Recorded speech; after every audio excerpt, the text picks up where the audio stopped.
Finally, I can speak to you. Thank you. We've been rushing you off because we knew you were going to win each time, so we weren't allowed to speak to you. Wow, I didn't even know that. Obviously, you couldn't know. No, how are you feeling? How many awards is this now?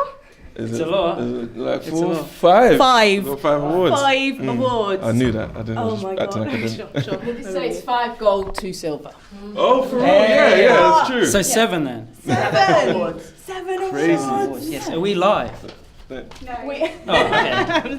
You will be. You'll be on. You'll be on at some point. How does it feel to have swept the board in so many categories? Were you expecting anything like this reception? Nah, I wasn't. You can never be sure how much people understand about you. And this podcast is definitely something that we personally gave.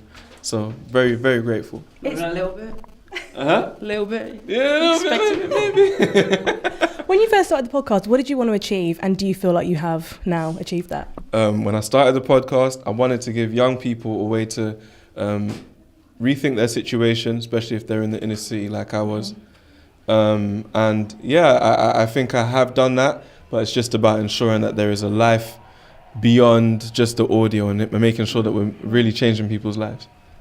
Miranda, I mean, you've presumably fan of. Yeah, Have you heard George's yes, podcast? yes. Why do you think people do love it so much? I mean, it's stunning. Honestly, because it's just really different from everything else out there. So I listen to a lot of podcasts, and they're great, and I love them, but they tend to be formulaic, because people think, oh, this is what you do when you make a podcast, even though it's a new form. People think, okay, it's an interview, or it's this or that. And the thing that's really amazing about this podcast is it covers music, which I love. It's really, really beautifully the sound is respected, so the sound of the music that you choose is respected. You make amazing soundscapes, and that is really so it's a very intimate and respectful treating of music, which is really important to me. Then the subjects that are covered are kind of subjects that I think, okay, we read about them in the broadsheets and stuff like that, but it's not covered from the position of somebody who understands, who will then introduce conversations that you don't expect, who will take you on a journey. And then also it's inside your head as well. It's just and there's drama. Honestly, I cannot recommend it highly enough. It's absolutely brilliant. This is all the stuff I should have said on stage,